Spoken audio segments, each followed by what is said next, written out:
Isa to sa masasabi kong underrated gaming phone ngayong 2026 na deserve ng spotlight. Dahil kung usapang complete gaming phone or usapang gaming phone in overall, ilalaban ko talaga itong phone na to all the way. Meron na tong Snapdragon 8 Elite gaming chipset, may 1.5K 185Hz AMOLED screen display, may malaking 10,000 mAh battery capacity na kung saan mabilis na rin i-charge dahil sa 100 watts fast charging support neto, and higit sa lahat, meron na rin itong built-in cooling fan. At ito lang naman ang Honor Wing RT, ang gaming phone na galing sa brand na hindi natin inaasahan na gagawa ng phone sa segment na to. And gusto ko lang linawin, hindi perfect itong phone na to at meron akong mga bagay na i-discuss sa video na to na kinakailangan yung malaman. Kaya kung interesado kayo, tara, pag-usapan natin. Okay, skip na natin yung unboxing at rekta na agad tayo sa built-in design neto. Actually, plain style design lang yung atake nila dito. Merong solid black color variant lang dito sa likod, then followed by Honor branding with camera island na merong smooth glass back panel na nag-result sa comfortable grip or comfortable experience kapag gamit-gamit ko. Lalo na pagdating sa gaming position grip, hindi siya nararamdaman or hindi siya sagabal and overall. Pero mas trip ko pa rin talaga yung design ng Red Magic sa gaming phone nila, which is yung clear flat back. Wala na kasi talagang kahit ano pang mga nakausli doon. Kaya mas comfortable siyang hawakan kapag gamit-gamit mo. And nga pala, nandito na rin yung ating 25,000 RPM built-in cooling fan. Mamaya mas pag-uusapan natin. Then pagdating naman sa build neto, meron na tong polycarbonate back panel, aluminum alloy frame, and meron din tayo ditong glass front na protected ng scratch resistant protection. Anyway, usapang battery naman tayo. Again, meron tayo ditong tablet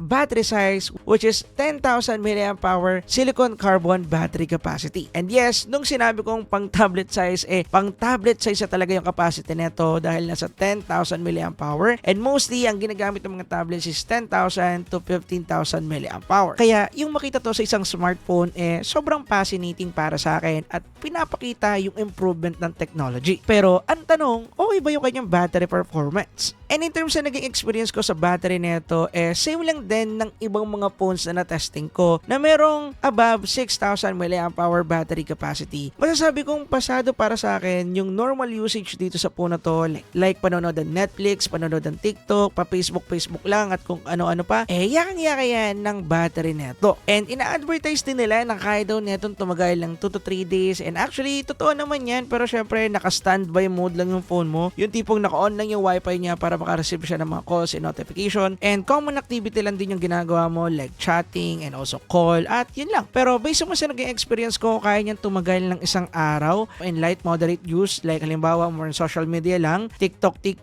chat lang, and then panonood ng Netflix, yakang-yaka niya, hindi siya basta-basta malolobat. And actually, for me, sakto lang yung 10,000 mAh battery capacity nito dahil meron na nga rin itong built-in cooling fan. And actually, alam naman natin na malakas sa power consumption itong mga built-in cooling fan na to. Kaya ginawan namin to ng PCMark battery test. 2 beses namin siya tinest namin na naka-turn on and also naka-turn off yung mismong built-in cooling fan at naka-setup sa max brightness and open Wi-Fi settings, and ito yung nakuha natin na result. Bale, nakakuha tayo ng 18 hours na SOT nung naka-turn on yung ating built-in fan, 20-hour plus naman na SOT kapag naka-turn off yung ating built-in fan. Kaya pinapakita lang dito na sakto lang yung 10,000 mAh, and actually makikita nyo rin yan sa ibang mga gaming phone na merong built-in cooling fan. Talagang malaki yung battery na nilalagay nila para i-sustain to.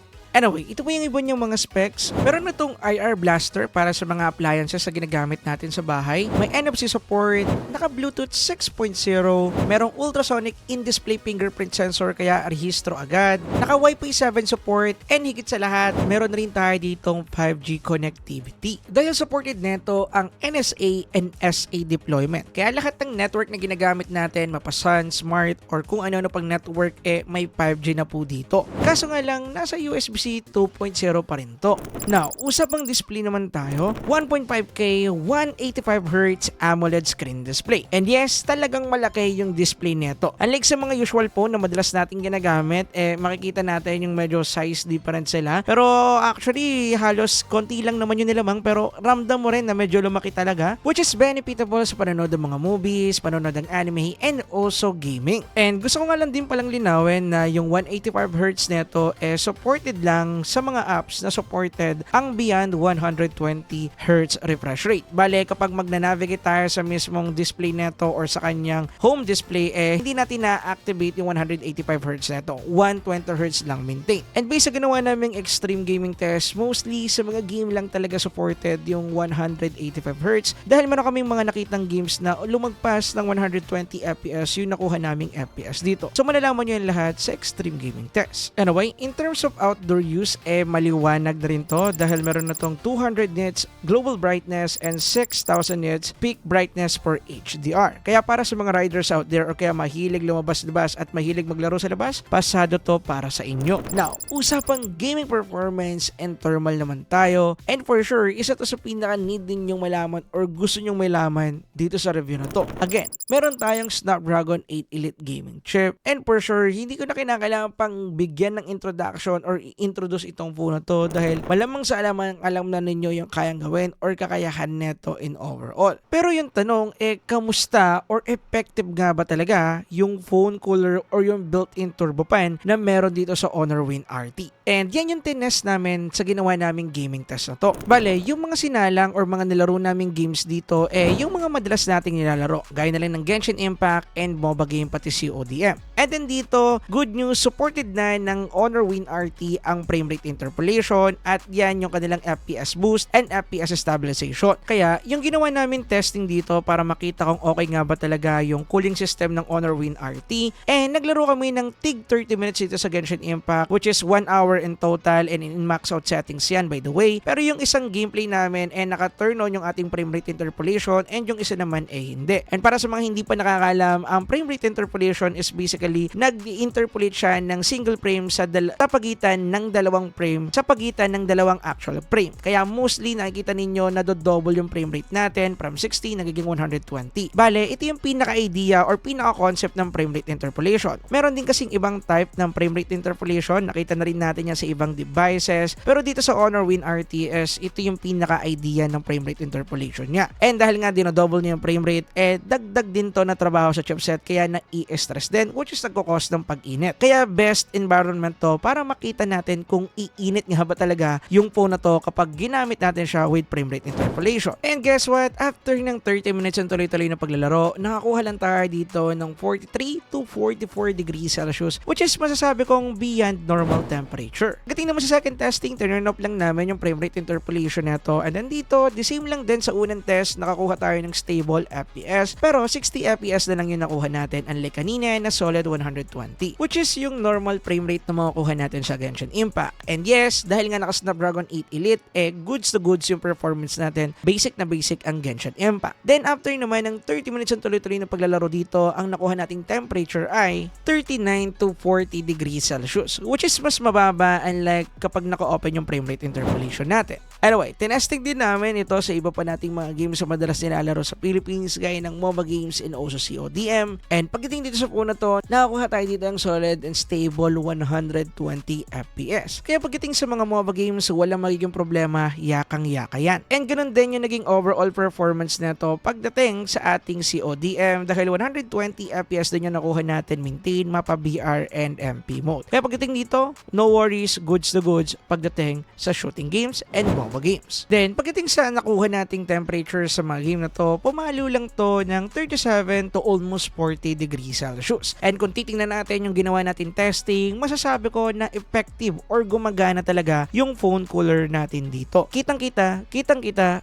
rin naman natin yung jump ng temperature na nakuha natin sa mga normal game and also sa testing na ginawa natin sa merong frame rate interpolation and walang frame rate interpolation na setup pagdating sa Genshin Impact. Pero kung medyo nabiting kayo dito, don't worry, may ginawa na kaming extreme gaming test, so abang-abang ipapublish din agad namin. Anyway, usapang software naman tayo. Pagdating dito, currently naka Magic OS 10 tayo and under ito ng Android 16. And yes, in terms of overall experience dito, okay naman, nothing special para sa akin. And lagi ko naman sinasabi na goods naman talaga ang UI ng Honor. Although, bihira ko lang talaga silang magamit. Pero for me, in terms of user experience, pwede na dahil goods naman siya kung kung ako yung tatanungin. However, dahil nga China room ito, meron tayo itong makikita ng mga Chinese language notification and also mga bloatwares na medyo madami-dami. And gaya lagi na sinasabi ko, meron na tayong ginawang video para i-fix to or i-set up yung inyong first ever China room. Pwede nyo i-check dito para malaman ninyo kung paano i-remove lahat ng mga yan. Must check that video dahil goods po iyan. Now, usapang camera naman tayo dahil meron din talagang ilalaban si Honor Win RT dito. Bale, meron tayong main camera na 15 megapixel. Meron din tayo ditong 12 megapixel ultra wide camera, and then lastly, meron tayo ditong 50 megapixel selfie camera. And pagdating sa mga output na nakuha natin dito,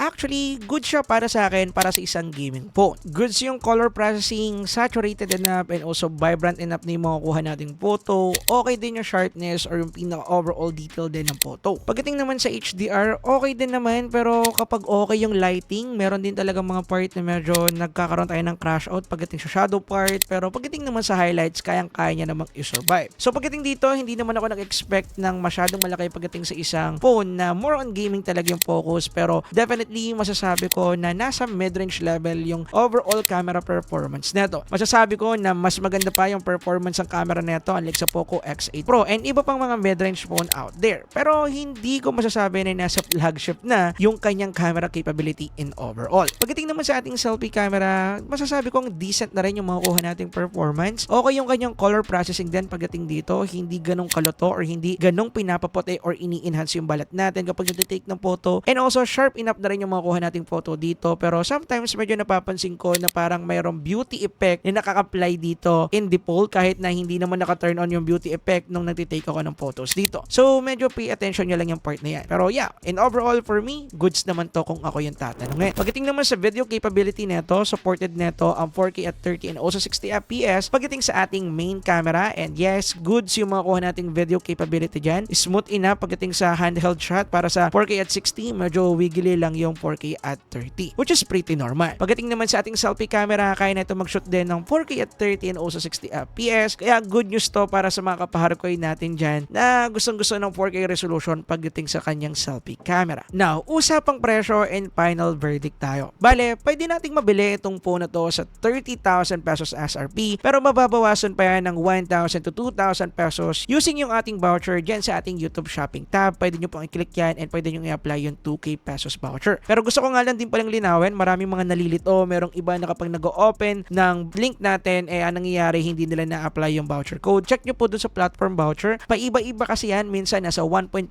minsan 2K, minsan naman 1K lang. So must check para hindi kayo malito. So in overall, pwede natin ito mabili sa 28,000 pesos or at least 29,000 pesos or 28,000 plus using our voucher link. And kung merong mga magtatanong kung okay ba or sulit bang bilhin itong ating Honor Win RT, actually ang sagot ko dyan oo. Pero let me explain. Uunahin ko na agad para to sa mga gamers out there na gusto rin ng merong decent na camera and also malaking battery. So mostly kayo talaga yung tatamaan neto, pero kung kayo yung tao na more on normal usage lang or kaya camera centric guy, hindi para sa inyo to, obviously. And in terms of value and also overall price neto, actually para sa akin sulit siya. Dahil kung ikukumpara natin to sa bagong labas na Red Magic 11 Air, definitely mas sulit yung presyo niya and also mas naman pa yung specification. Dahil nasa 30,000 lang yung SRP neto na gaya nga nasabi ko pwede pang mabawasan, and nasa 32,000 naman yung presyo ng ating Red Magic 11 Air na pwede rin namang mabawasan. Pero ang pinagkaiba nila, 12,512 na itong ating Honor Win RT and then 12,256 lang naman yung ating Red Magic 11 Air. And i-plus pa natin na mas malaki yung battery natin dito and also mas okay yung camera capability ng selfie and also main camera ng Honor Win RT kaysa dito sa ating Red Magic 11 Air. Pero yun nga lang, ang trade-offs neto is siyang China ROM, kaya wala tayong local warranty and also medyo mahirap siyang i-setup sa unan yung setup kung hindi pa kayo gumagamit ng China ROM. Pero gaya ng sabi ko, meron na tayong tutorial para dyan, so must check dyan sa description down below. And yan lahat mga kapare ko yung rason kung bakit para sa akin underrated na gaming phone itong ating Honor Win RT, dahil mostly na mga pinag-uusapang gaming phone ngayon ay mga Red Magic at kung ano-ano pa na merong built-in cooling fan out there. Nakakalimutan natin tumingin sa ibang mga brands kagaya na lang netong Honor na hindi naman talaga natin ini-expect na maglalabas ng isang gaming phone. And to be honest, natutuwa ako dito dahil mas malaki ang competition pagdating sa gaming phone, mas okay yung makukuha nating value and also mas okay yung makukuha natin na presyo in overall. Anyway, dito ko natatapusin yung video. Just I said,